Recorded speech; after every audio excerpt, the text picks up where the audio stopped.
यही दर्पण तल सकला प्रतिफलित पदार्थ मालिका यत्रे। और यहाँ पर हम लोग आचार्य कुंद गोस्वामी के ग्रंथों की टीका का लेखन करने वाले आचार्य परम पूज्य अमरचंद्र महाराज के द्वारा जो ग्रंथ लिखा है पुरुषार्थ सिद्धि उपाय, उसको समझ रहे हैं।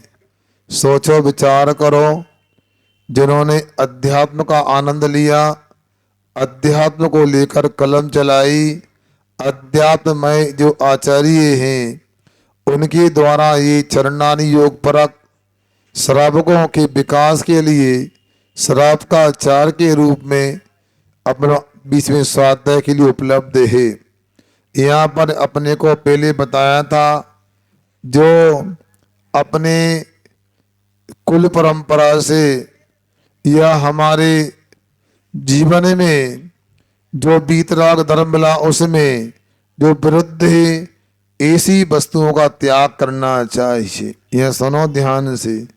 यहाँ कहा जा रहा है ऐसे पदार्थों को जिनके माध्यम से भय हिंसा आदि का पाप लगता है, स्वास्थ्य के प्रतिकूल होती हैं, उन वस्तुओं का भी त्याग करना चाहिए।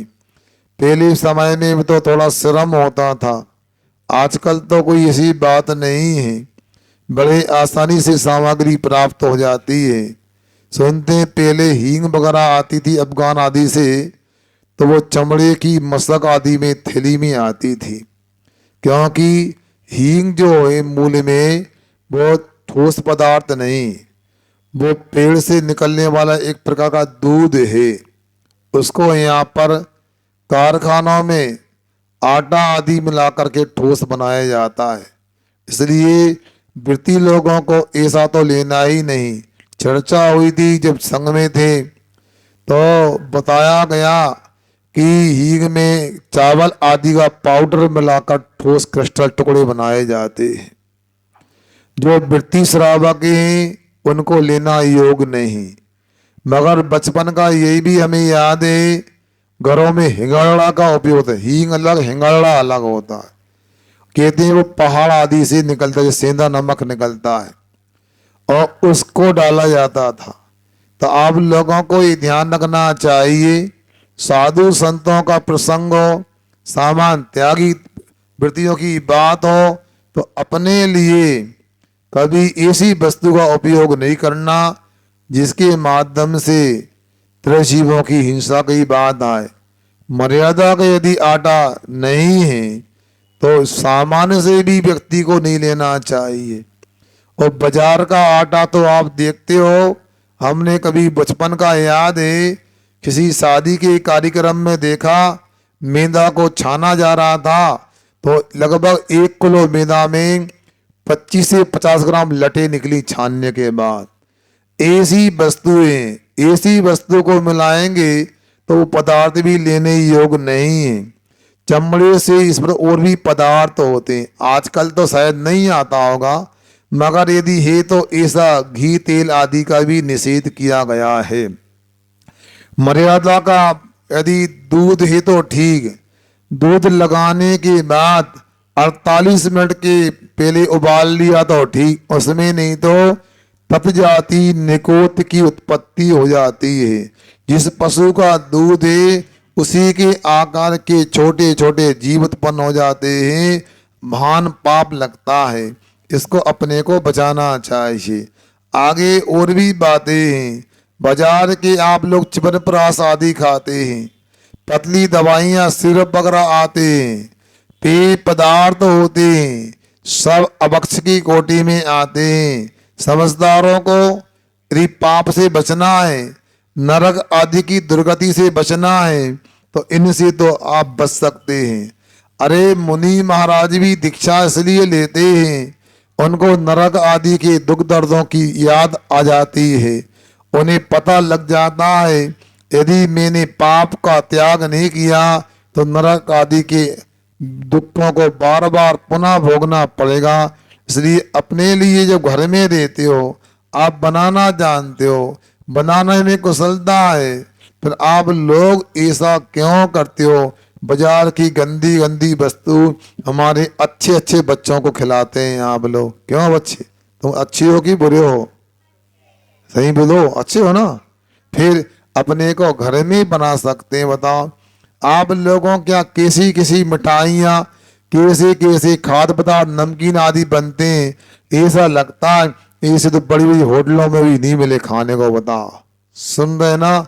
मगर आप हैं कि फिर भी बाजार का खाने के लिए आप उपयोग भाव बनाते हैं। अगला यहाँ पर बता रहे हैं भोग उपभोग परिमाण को लेकर के अपने को भोग सामग्री उपभोग सामग्री का उपयोग करना क्या नहीं करना। आगे 59 नंबर का प्रश्न खोलो, 164 नंबर का श्लोक पढ़ते हैं। अविरुद्धा अविरुद्धा अपि अपि भोगा भोगा तो हाँ निशक्ति मपेक्ष मपेक्ष धीमता धीमता। तेरा बाबा जी उनको दिखा लो ना, पीछे वालों को भी। धीमता त्याज्या त्याज्या अत्याज यशपी अत्याज्य सुपी अत्याज्य सुपी सीमा सीमा कार्यैक्य कार्यैक्य देवा निशोभ निशोभ भोक्तया भोक्तया। हाँ अविरुद्धा विभोगा अविरुद्धा विभोगा निशक्तिमपि धीमता त्याज्या निशक्तिमपि धीमता त्याज्या अत्याज्यस्वपि सीमा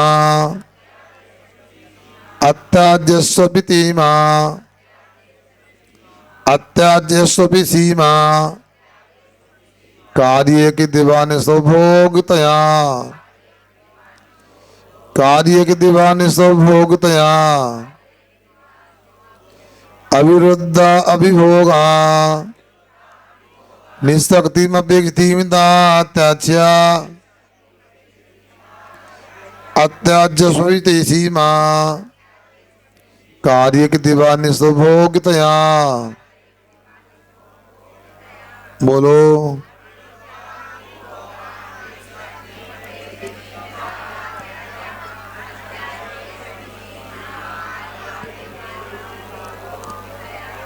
पढ़ने में आ गया ना?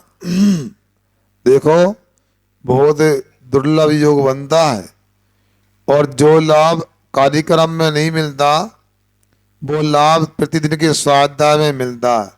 कितनी शांति है, कोई शोरगुल नहीं, कोई बाजा आदि की आवाज नहीं, कोई बोली बाली नहीं, मात्र शुद्ध स्वाध्याय हो रहा है। और क्या स्वाध्याय कर रहे हैं? एक तरीके से अध्यात्म का ही स्वाध्याय किया जा रहा है, क्योंकि ये भोगोपभोग परिमाण से राग की आसक्ति को क्रस किया जाता है।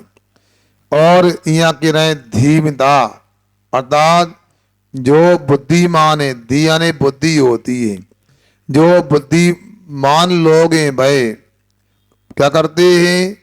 निशक्ति अपेक्ष अपनी अपनी शक्ति का विचार करके अविरुद्धा भोगा अपि त्याज्या, जो अविरुद्ध मतलब जिसमें जीवों की हिंसा नहीं है, जो चरणानी योग में निषेध नहीं, ऐसे भोग पदार्थों का भी त्याज्या त्याग देने योग्य।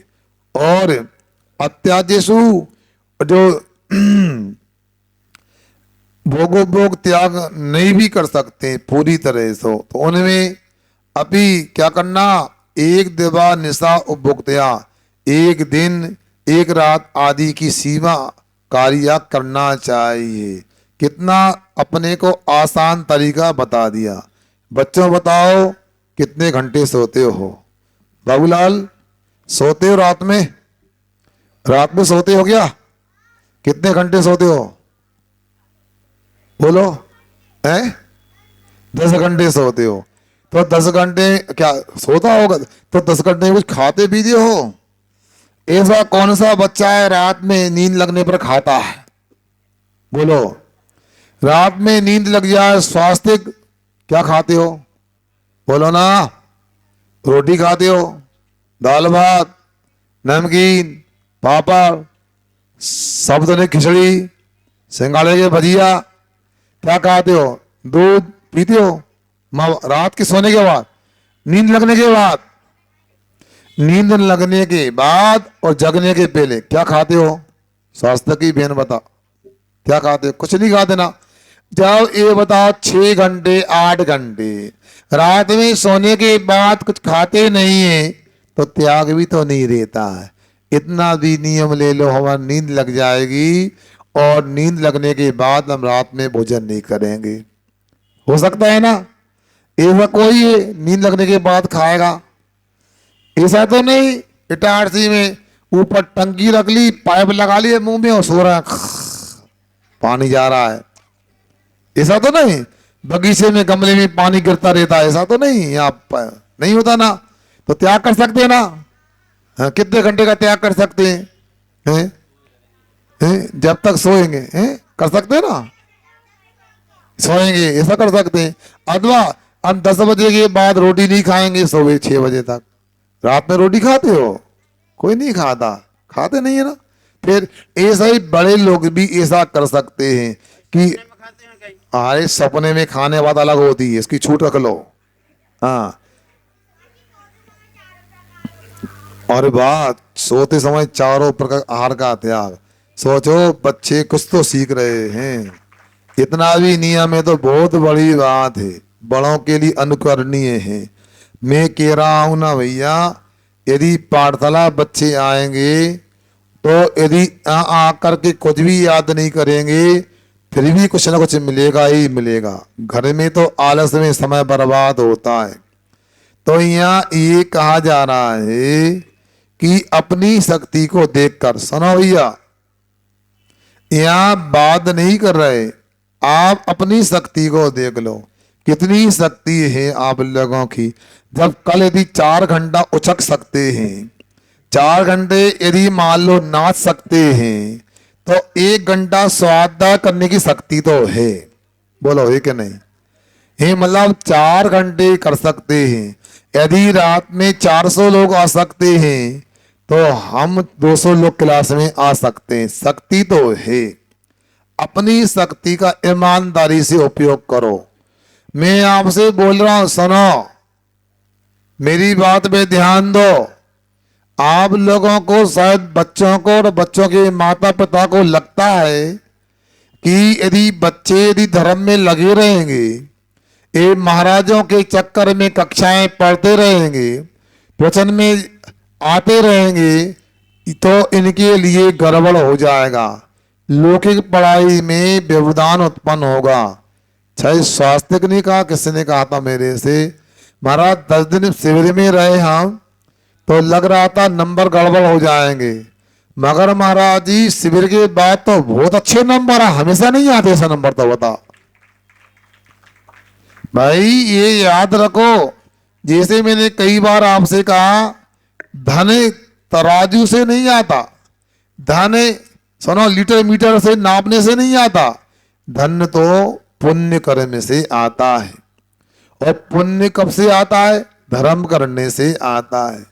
और यदि मान लो व्यक्ति अध्ययन के क्षेत्र में विचार करे तो ये भी पक्का मानना, जो धर्म करेगा उसे लौकिक क्षेत्र में भी विशेष बुद्धि होने से विशेष नंबर प्राप्त होंगे। हमने कई बच्चों को देखा जो धार्मिक रहे। एक लड़का था पवन नाम का, अब वो मुनीष जी प्रचंड सागर जी महाराज के संपर्क में बचपन से रहा। ये सुनो, अभिषेक करता था, पूजन करता था। उसने अपने छोटे से गांव में रह करके बिना कोचिंग के, बिना कक्षा विशेष पढ़ के एक बार में भाई सीए की परीक्षा निकाल ली। एक बार में भी सीए बन गया वो। सोच सकते हैं सीए के बारे में कुछ लोग तो ये बोलते हैं, यदि किसी से दुश्मनी निकालना तो सीए करने की सलाह दे दो आप। इतना कठिन कोर्स होता था पहले, अब तो निकलने लगे लोग। अब मैं आपसे ये कहना चाहता हूँ, आप लोगों को विचार करना है। हाँ, आप लोगों को ये समझना है कि लौकिक क्षेत्र में क्या अपने को लाभ मिलता है। आगे मैं एक बात और सुनाता हूं आप लोगों को। क्या, एक बिटिया थी, वह बिटिया पाठशाला पढ़ती थी और बड़ी होने के बाद उसने MPPSC का एग्जाम दिया, परीक्षा दी। सुन रहे? अब काम कर लो पहले, बाद में बोल लेते हैं हम। पूरे काम कर लो।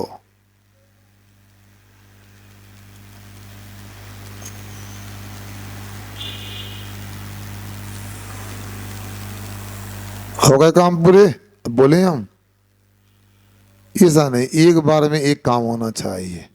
तो मैं ये बोल रहा हूं, उसने MPPSC की परीक्षा दी, एक बार में उसने प्राथमिक परीक्षा प्रीलिम्स निकाल लिया। इसके बाद में उसने एक बार में मौखिक परीक्षा रिटर्न भी निकाल लिया। नहीं, हाँ, मुख्य परीक्षा निकाल ली।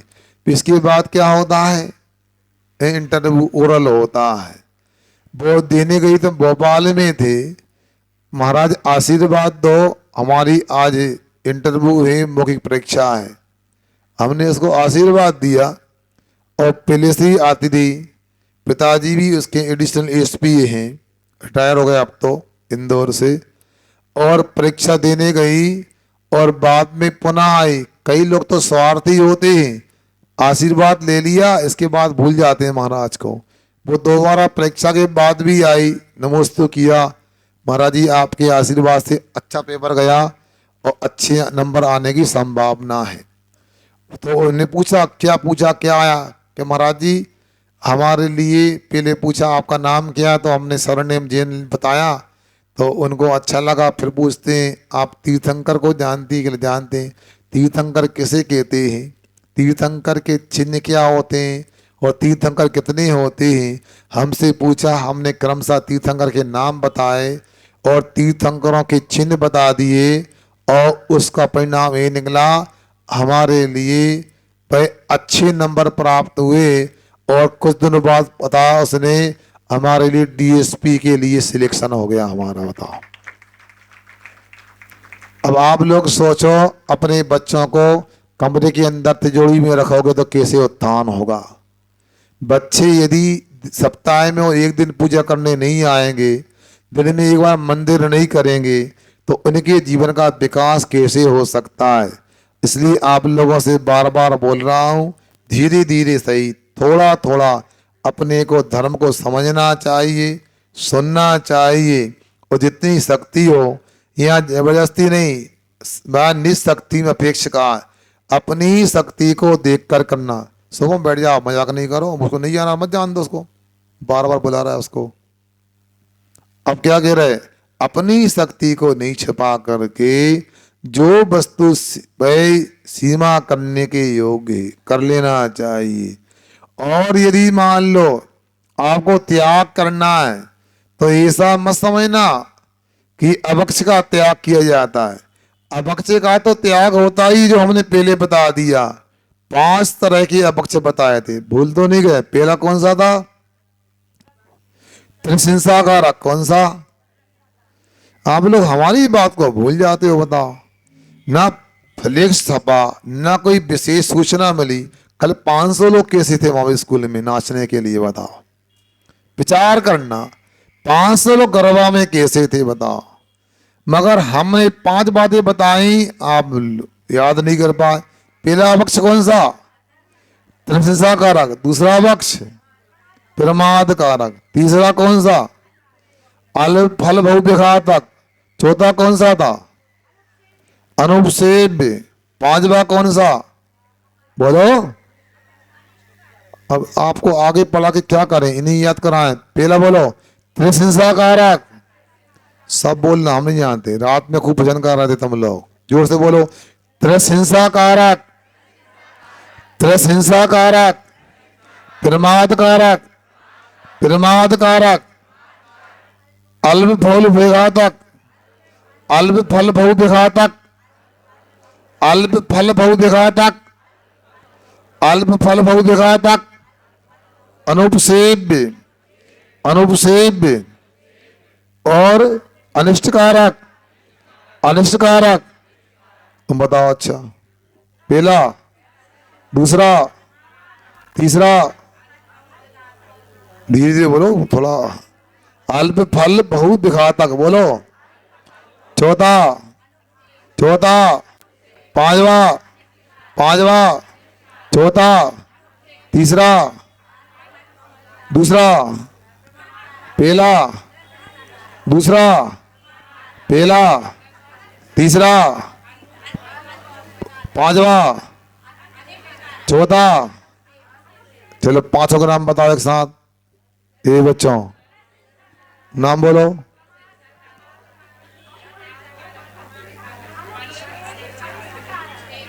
बताओ किस चीज की बना दी, बताओ। अब आप लोगों को सोचना है बेचा, सुनो यहाँ पर। अब 5 प्रकार के अभक्षों की चर्चा यहाँ की जा रही है। अब यहाँ पर की रहे 5 प्रकार के अभक्ष तो त्याग करने योग्य ही है, इनको तो सेवन करना ही नहीं। इसके बाद आगे बता रहे हैं, क्या कह रहे हैं?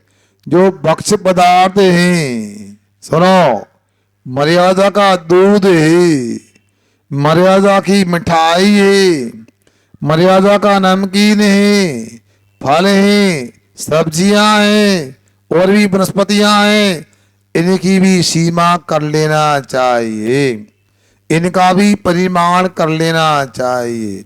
इससे बहुत बड़ा लाभ मिलने वाला है। अब सोचे विचार करें, अल्प फल मिलता बहुत घात होता, ऐसे कंदमूल आदि का यहाँ पूरी तरह त्याग करना है। त्याग करने से क्या होगा? एक जीव को भी हम मारते नहीं है, क्योंकि जैनी है, जैन कुल में जन्म लिया है, और धोखे से मर भी जाता है, अंदर में वेदना होती, कष्ट होता है, अरे मर गया ये जीव, प्रायश्चित लेना है। मगर जिस कंदमूल में अनंत जीव हो, कितने हो? अनंत जीव हो, उसको कैसे खा सकते हैं? विचार करो, सोचो, समझो। कल सुना है आप लोगों ने रात में साबूदाने की खिचड़ी का लुत्फ उठाया। अरे जिसने खाया वो सुनो, हम सबने खाया, सब हम विचार कर रहे हैं, स्वाद, किसी एक व्यक्ति पर आरोप नहीं लगा रहा है।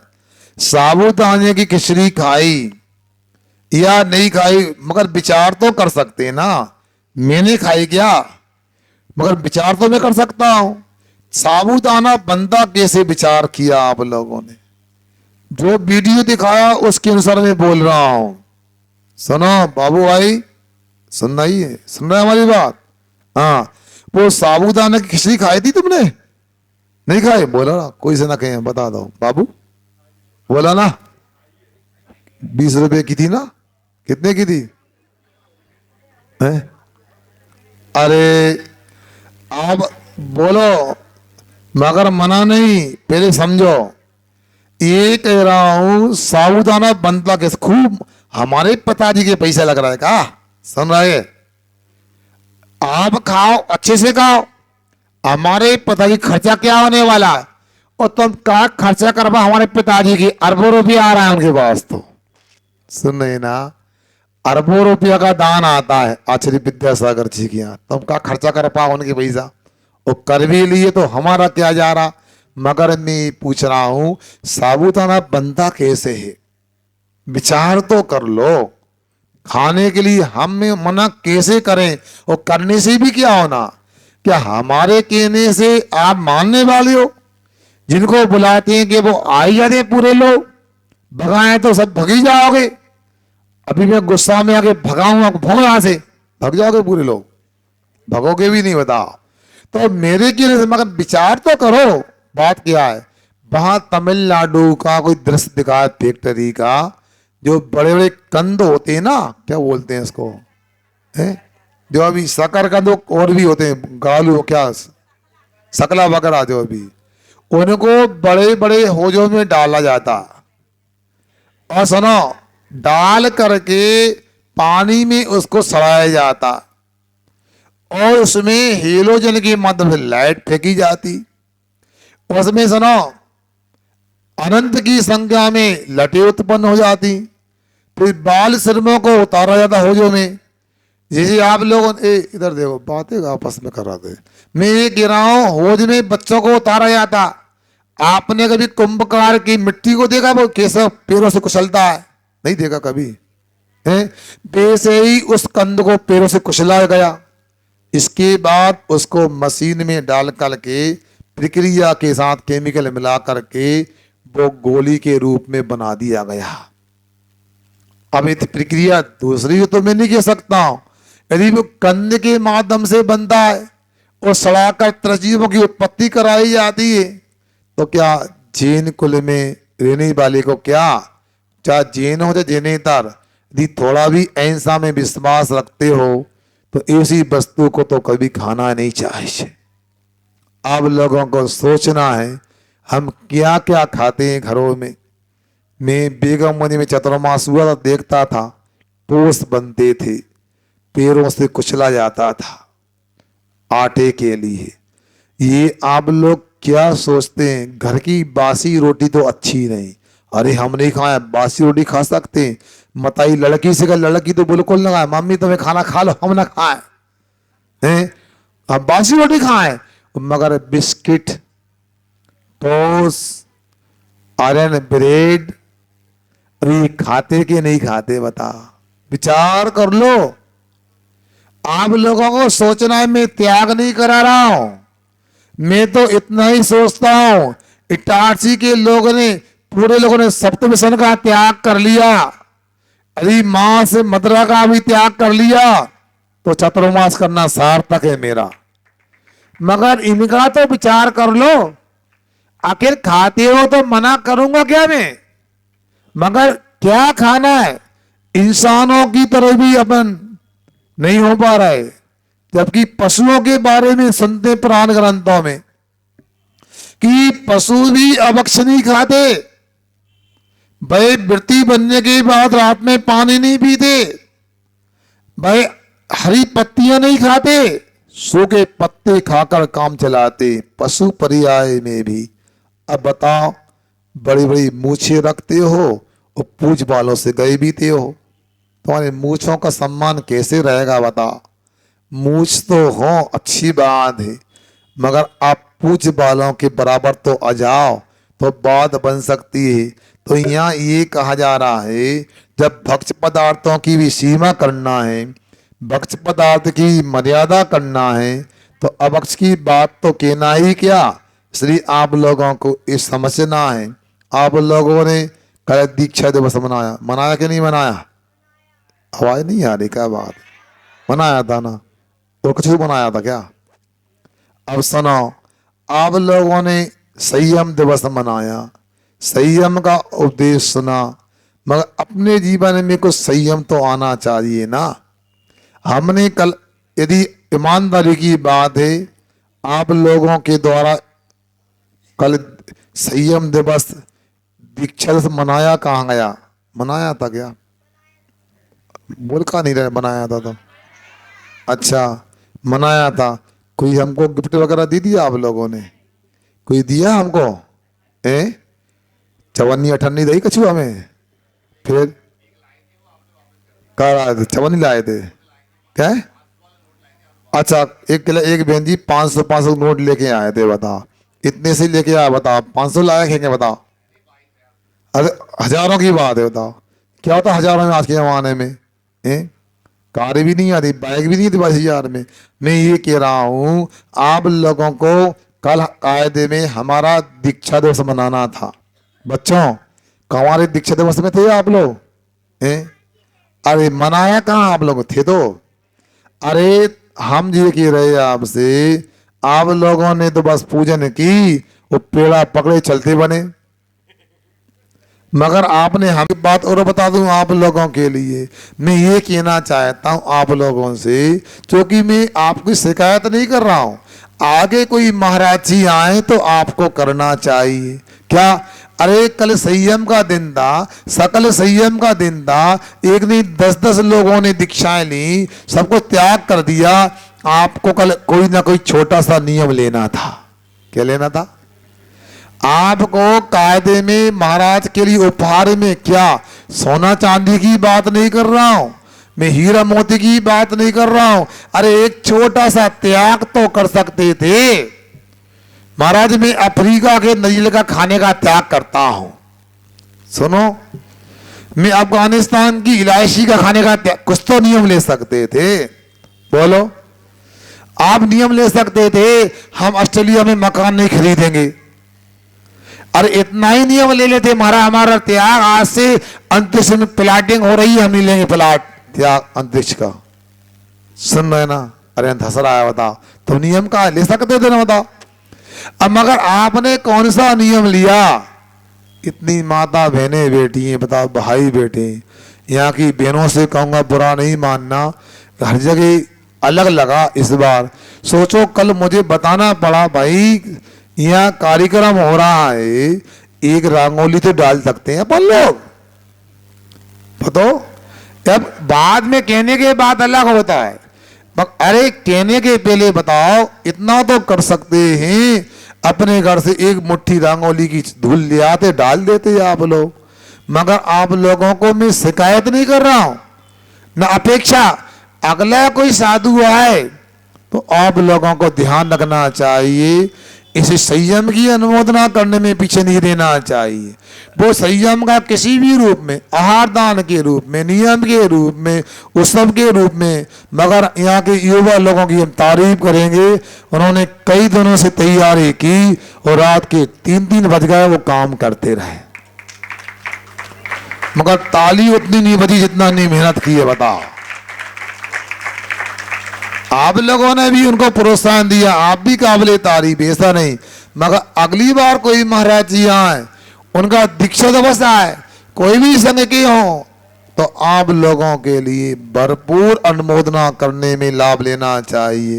ये छोटी छोटी बातें बताने का मतलब अपेक्षा नहीं, सुनो, मगर ये कहना चाहता हूं इसमें आप जोड़ेंगे तो उनकी संयम की अनुमोदना करने का लाभ मिलेगा। किसी की शादी होती है, उसका मंडप सजाओगे, रंगोली डालोगे तो राख की अनुमोदना होगी। सुन रहे कि सो रहा है? यदि राख की अनुमोदना होगी और संयम की चारित्र की दीक्षा की अनुमोदना करोगे, उसका लाभ मिलेगा। समाधि होती है, उसको देखने जाओगे, अलग लाभ मिलेगा आपके लिए। सुनो, लाख काम भी हो, छोड़ करके दीक्षा देखने जाना चाहिए, दीक्षा दिवस मनाना चाहिए। और करोड़ काम भी हो, सुनो, करोड़ काम भी हो और पता लग जाए समाधि हो रही है, तो समाधि करने वाले छपक के दर्शन जरूर करके आना चाहिए। समाधि करने वाले की जरूर अनुमोदना करना चाहिए। जो व्यक्ति समाधि करने वाले या संयम लेने वाले की अनुमोदना करता है, जरूर उसको इस भव में नहीं तो अगले भव में संयम का समाधि का लाभ मिलता है। ये हमेशा ध्यान रखना चाहिए। मैं आप लोगों के नहीं, मेरे प्रति तो आपका पूरा बहुमान है, सम्मान है, दिख रहा है, मगर मेरा फर्ज बनता है, मेरे संपर्क में आए, मेरे से कुछ जुड़ाव हुआ आपका, तो आगे अपने को ऐसा करने का मौका कभी नहीं छोड़ना चाहिए, जिससे हमारे जीवन में संयम लेने का मौका आए। इसलिए आप लोगों को बहुत सारे ऐसे नियम है, आराम से पाल सकते हो, कहीं कोई दिक्कत नहीं, रोजमर्रा के कामों में कोई बाधा नहीं, और आपकी शक्ति भी उतनी है। मगर हम लोग न अभक्ष का त्याग कर पाते हैं, न भक्ष पदार्थों की सीमा कर पाते हैं। आप लोगों को अपनी शक्ति अनुसार कोई बात नहीं, कल संयम तो रोज होता है, साधु का एक दिन क्यों, रोज भी दीक्षा दिवस मनाया जा सकता है। मगर आप लोगों का मन बने, एक ना एक नियम जरूर लेना चाहिए। छोटा सा भी ले सकते हैं, बड़ा भी नियम ले सकते हैं, मगर लेना अवश्य चाहिए। अगला श्लोक देखते हैं क्या कह रहे हैं यहाँ पर। पुनरपि पुनरपि पूर्वकृतायाम समीक्ष तात्कालिकीम तात्कालिकीम निजाम निजाम शक्तिम शक्तिम सीमन सीमन्यंतर सीमन्यंतर सीमा सीमन्यंतर सीमा प्रतिदिवसम प्रतिदिवसम भवति भवति कर्तव्य कर्तव्य पुनरभिपूर्कृतायाम पुनरभिपूर्कृतायाम समीक्ष तात्कालिकम निजाम शक्तिम समीक्ष तात्कालिकम निजाम शक्तिम सीमन्यंतर सीमा सीमन्यंतर सीमा प्रतिदिवसम भवति कर्तव्य प्रतिदिवसम भवति कर्तव्य पुनरभिपूर्कृतायाम पुनरभिपूर्कृतायाम समीक्ष तात्कालिकम निजाम शक्ति सीमन्यंतर सीमा प्रतिदिवसम भवति कर्तव्य। बोलो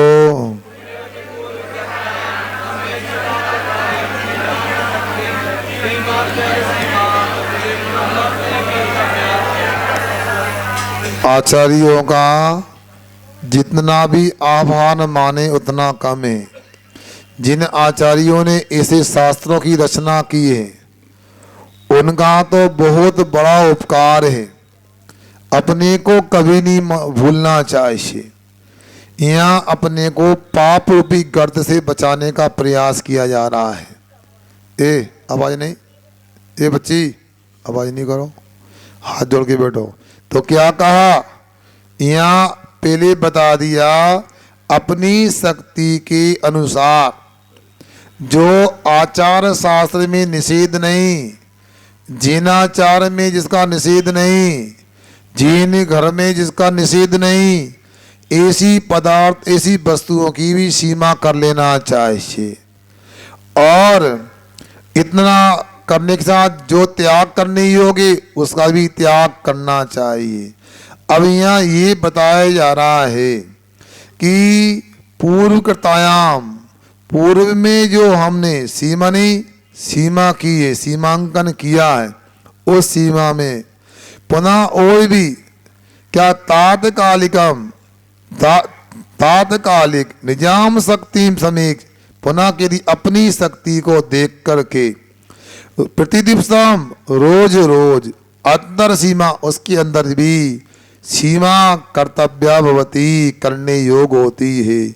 मतलब उदाहरण देता हूँ, आप अवक्ष का तो आपने त्याग कर दिया, सुन रहे हैं आप लोग, बहुत महत्वपूर्ण विषय है। और मैं तो देखता हूँ आप लोग सुबह फिर भी आ जाते हो, दोपहर में तो बुलाने से नहीं। कितने लोगों ने हाथ ऊंचा किया तो दोपहर में आएंगे, फिर काय को लोग गए। मतलब अपने, अरे जो नहीं आया उनके लिए बोल रहा हूँ। सोचो कल के दिन आप लोगों को समय नहीं मिला, दुनिया में 50-50 दिन आप लोग निकाल देते हो, आखिर ऐसे भाव बनते क्यों नहीं बताओ।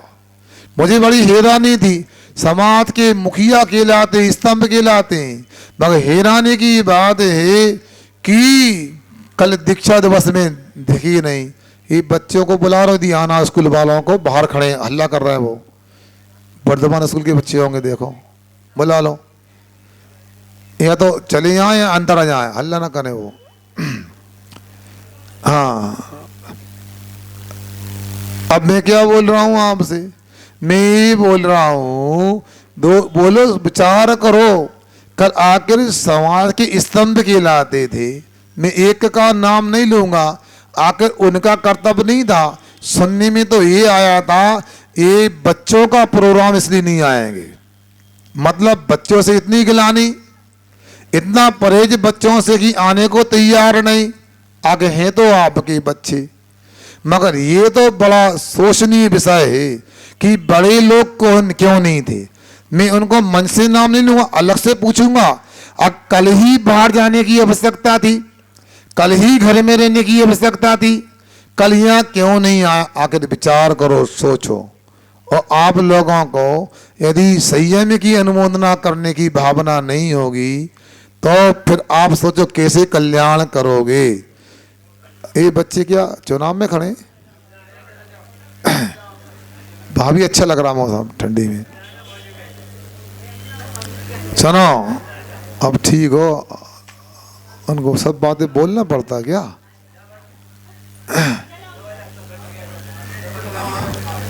अब नहीं बोलो भैया, अब सब नहीं बोलो भैया, सुनो हमारी बात, समय निकला जा रहा है। अब मैं ये कहना चाहता हूं आपसे, यहाँ ये कह रहे आपने नियम ले लिया।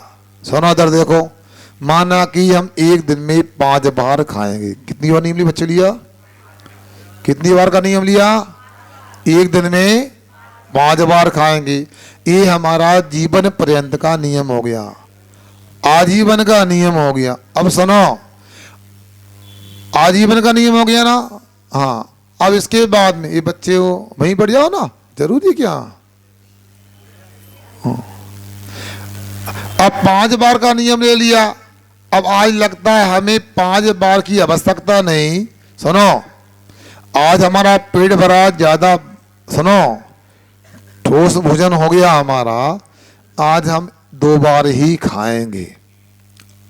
अब आपने नियम ले लिया तो 3 बार के पाप से हमारा संबर हो गया। और यदि हमने 5 बार का नियम है और 2 बार ही खाया, त्याग भी नहीं किया, तो आपके पापों का संबर नहीं होगा। यदि आपको लगता है हमें आज रात में पानी नहीं पीना क्योंकि अष्टमी का दिन है, मगर त्याग भी नहीं किया, जब त्याग नहीं किया तो पूरा लाभ कैसे मिलेगा? इसलिए यहाँ पर कह दिया, जो पूर्व में हमने नियम की सीमा की है उस सीमा को अपनी शक्ति को देखकर कम कर सकते हैं। अब मैं पूछता हूं, ये बोलो नहीं बच्चों, मैं पूछ रहा हूं एक दिन में कितनी वनस्पति का सेवन करते हैं आप?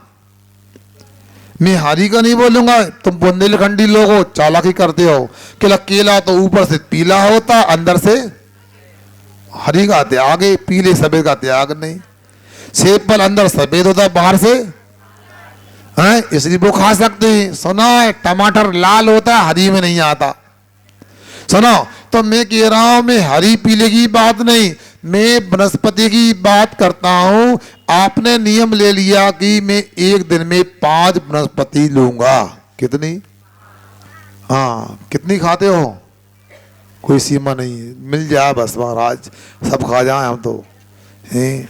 गैया की तरह, बकरिया की तरह पत्ती भी खा जाए, फूल भी खा जाए, तना भी खा जाए, फल भी खा जाए। हाँ, इस बच्चे को रस्सी बांध के लाना पाँव में, अगली बार लाओ तो। हाँ, पाँव थोड़ा टिकते नहीं है उसके।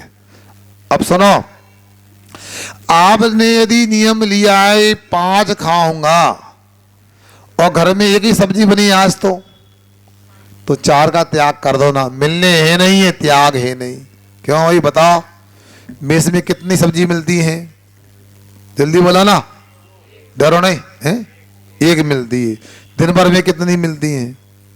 2 मिलती हैं। फल वगैरह कुछ, अब मान लो फल भी मिलते हैं, अब 2 मिलती हैं, 4 मिलती हैं और आपका कोई नियम भी नहीं है, तो बेटा 10 लाख वनस्पति होती हैं। उनकी जाति देखे ना, जाति की अपेक्षा से शास्त्रों में 84 लाख जाति, 84 लाख योनि कही हैं, उनमें 10 लाख प्रत्येक वनस्पति होती जो खाने में आती है। मगर आपने 5 का नियम ले लिया तो कितना? 9 लाख के 99,995 वनस्पति खाने के पाप से बच गए। यदि कुल कोटि की तरफ से देखें तो 28 लाख करोड़ वनस्पति होती हैं। सुन रहे ना, कुल कोटि देखे ना तो कहते हैं 28 लाख करोड़ वनस्पति होती हैं, क्योंकि 199 कुल लक्ष कोटि में ये वनस्पति की संख्या आती है। कुल किसे कहते हैं? जाति, ये भी समझ लो, बार-बार शब्द आता है। जीव की जहां उत्पत्ति होती है उस स्थान को जाति कहते हैं, और जिन्हें तत्वों से शरीर बनता है उसे कुल कहते हैं। मिट्टी है, हवा है, पानी है, जो भी जिस प्रकार, चाहे वो समूर्छन जन्म हो, चाहे गर्भवत जन्म हो, चाहे उत्पाद जन्म हो, ये जिन भौतिक परमाणुओं से शरीर बनता उसे कुल कहते हैं। और जहां जीव उत्पन्न होता उसको योनि या जाति कहते हैं। तो 10 लाख जाति होती वनस्पति की, हम परिमाण कर लें और जितना परिमाण किया है उसको भी समेट सकते हैं। ऐसा करेंगे तो पापों से बचते जाएंगे।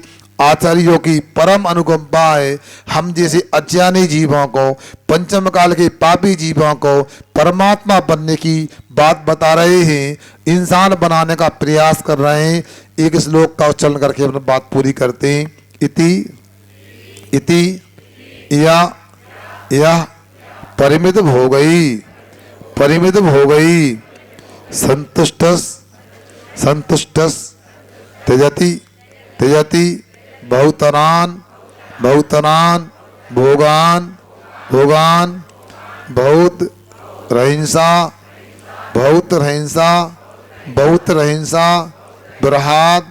बृहद तस्या हिंसा विशिष्टा स्यात् इति या परिमित हो गई, इति या परिमित हो गई।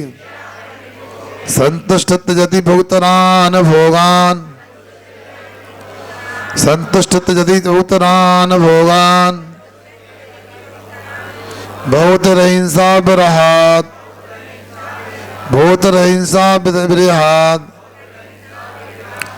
हिंसा विशिष्ट तस्या हिंसा विशिष्टा स्यात्, तस्या हिंसा विशिष्टा स्यात् इति या परिमित हो गई। संतुष्ट त्यजति बहुतरान भोगान बहुत रहिंसा विराट तस्या हिंसा विशिष्टा स्यात्। बोलो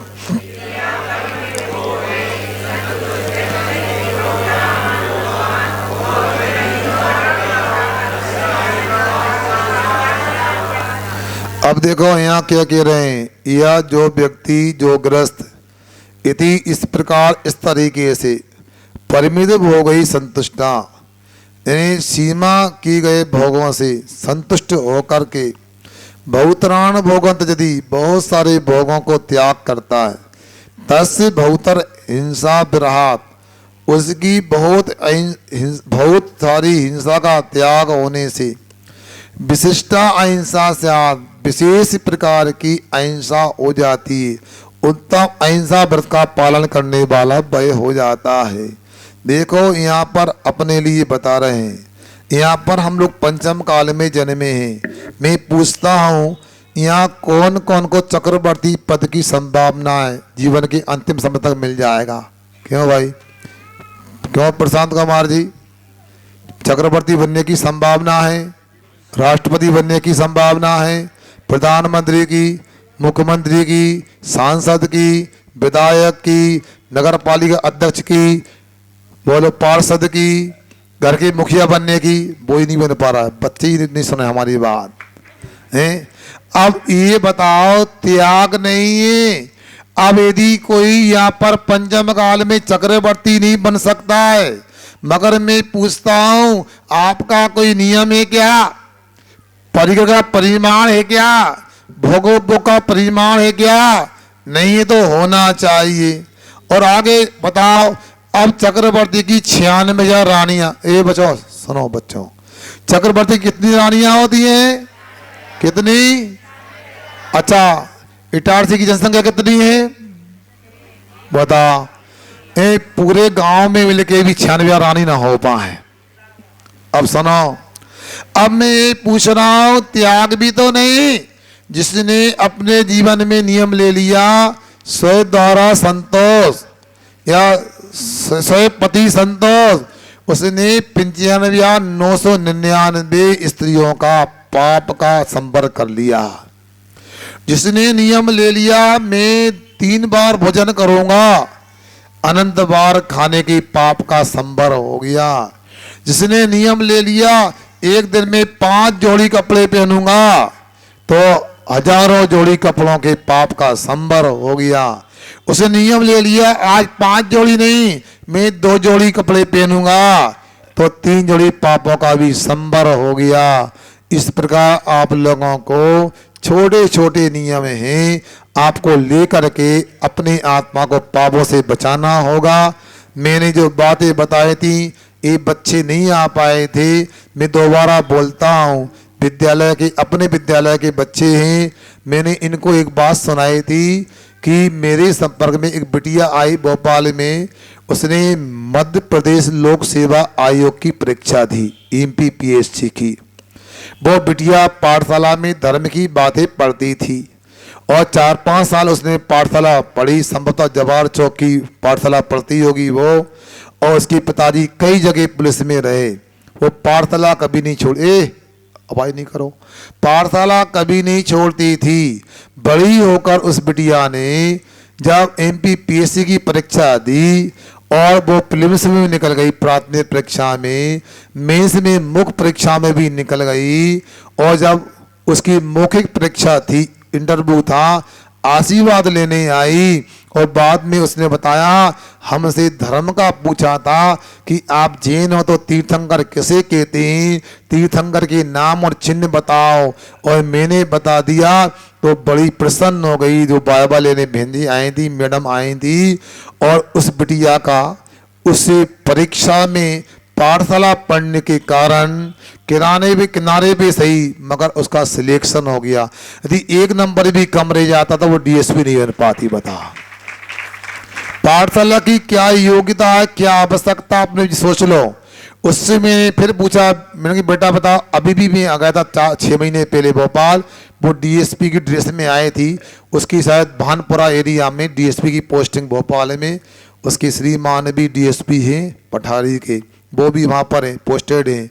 तो हमसे बताया महाराज UPSC मतलब जो IAS IPS की परीक्षा होती है, कौन सी, उसमें जो कलेक्टर SP बनते हैं, उसमें भी इंटरव्यू में एक लड़के से पूछा उसके सरनेम को देखकर कि आप ये बताओ जैन धर्म से हो, महावीर स्वामी को फॉलो करते हो, तो आप बताओ स्यादवाद अनेकांत क्या होता है।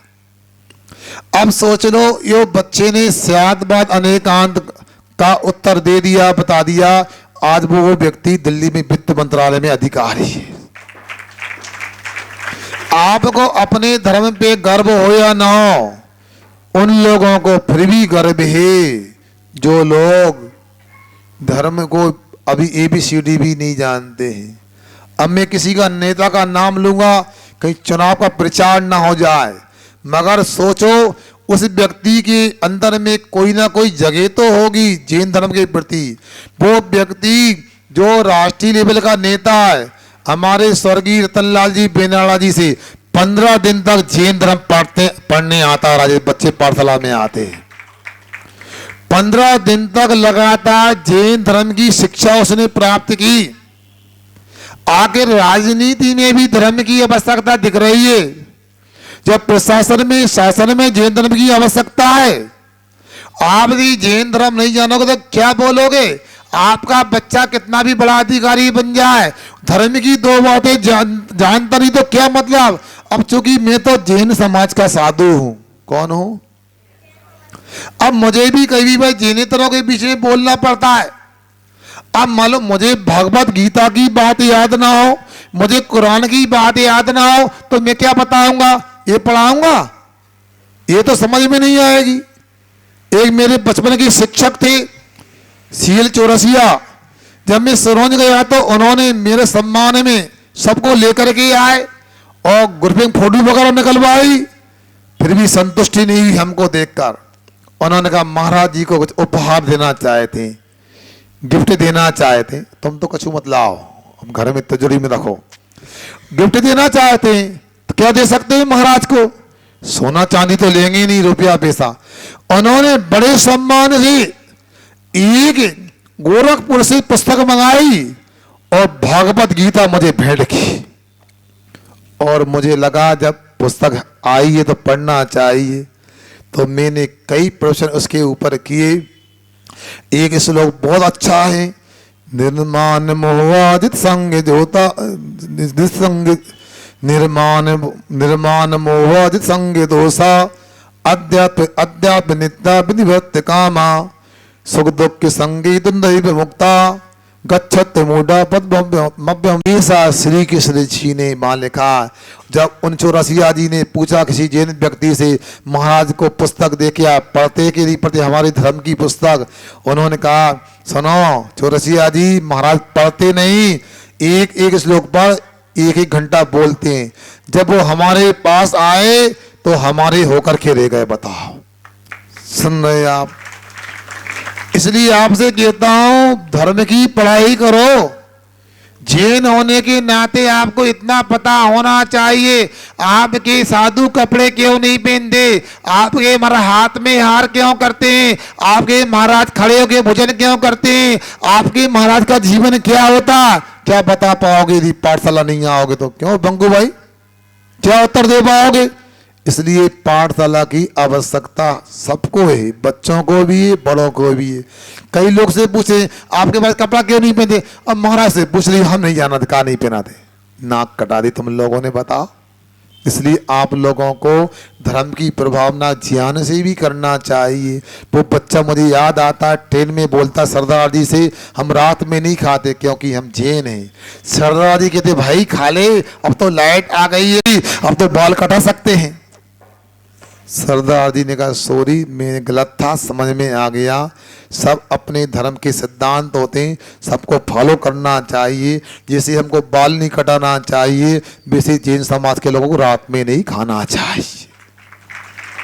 छोटे से बच्चे ने उसको बड़ा ज्ञान दे दिया। ऐसा आप लोग भी कर सकते हैं।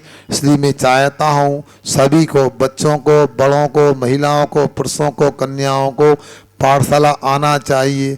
और जब भी कोई आदि का साधु आते हैं, एक क्लास तो दिन भर में पढ़ना चाहिए। यदि आप साधु के भक्त हैं और धर्म की प्रभावना कर सकते हैं तो इस प्रकार भी करना चाहिए। अहिंसा परमो धर्म की जय। आचार्य गुरुवर श्री विद्या